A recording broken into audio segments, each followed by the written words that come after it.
Hi friends आमी प्रकृति चले एसेछि आरेकटी नतून रेसिपि निये। आज आमी माछेर खूबई टेस्टी एक रेसिपि बानाबो। सेटा होच्छे सामुद्रिक मोरला माछेर झाल किंबा गांग मोरला माछेर झाल। এই রেসিপিটা খেতে খুবই টেস্টি লাগে আর খুবই কম উপকরণ দিয়ে তৈরি হয়ে যায়। রেসিপিটা আমি কেমন করে বানালাম সেটা দেখার জন্য গোটা ভিডিওটাই আপনাদের দেখতে হবে। এখানে আমি 300 গ্রাম মাছ নিয়ে নিয়েছি আর মাছটাকে ভালোভাবে ধুয়ে পরিষ্কার করে নিয়েছি। দিয়ে দিচ্ছি এর মধ্যে অল্প করে লবণ আর হলুদ। এবার মাছের সাথে লবণ হলুদটা ভালোভাবে মিশিয়ে নিচ্ছি। ডেসক্রিপশন বক্সে আমি দিয়ে দেব এই রেসিপিতে কি কি লেগেছে, আপনারা চেক করে নিতে পারেন। এবার যাচ্ছি মাছগুলো ভেজে নিতে। তার জন্য এখানে আমি তেল গরম করে নিয়েছি। 1-2 মিনিটের জন্য এক সাইডটা ভেজে নিচ্ছি। মাছগুলো উল্টে দিচ্ছি। এই সাইডটাও 1-2 মিনিটের জন্য ভেজে নেব, অবশ্যই সেটা হাই ফ্লেমে।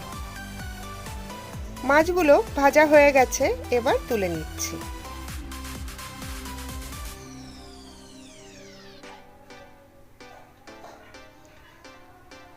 বাকি মাছগুলো আমি ভেজে নিচ্ছি।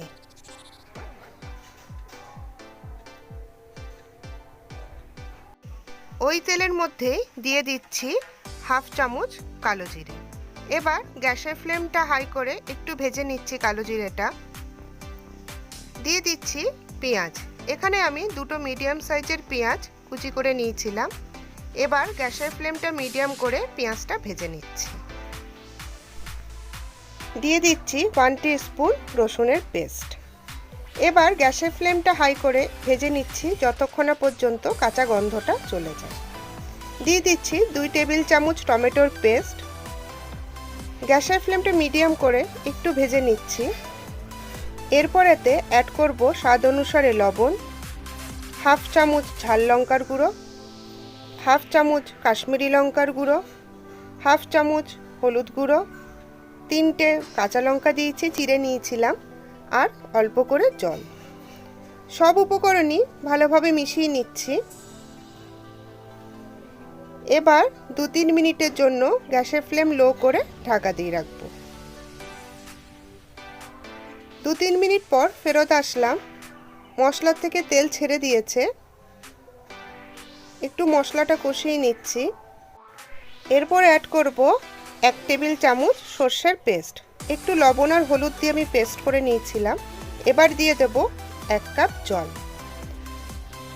একটু নাড়িয়ে নিচ্ছি। এবার যে মাছটা আমি ভেজে রেখেছিলাম সেই মাছগুলো আমি দিয়ে দিচ্ছি।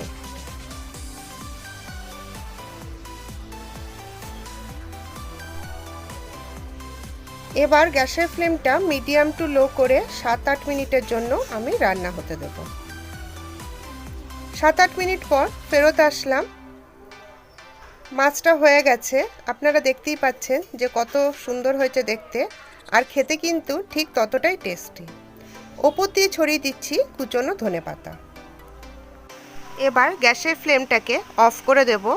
আজকের রান্না এখানেই কমপ্লিট। এই মাছটাকে কোথাও বলে সামুদ্রিক মোরলা কিংবা কোথাও বলে গাং মোরলা। রান্নাটা কেমন লাগলো আমাকে কমেন্ট করে জানাবেন, আর যদি ভালো লেগে থাকে তবে একটা লাইক দিয়ে দেবেন, আর আমার চ্যানেলটাকে সাবস্ক্রাইব করে দেবেন। তাহলে পরের দিন আসছি আরেকটা নতুন রেসিপি নিয়ে। আজ তাহলে এইটুকুই।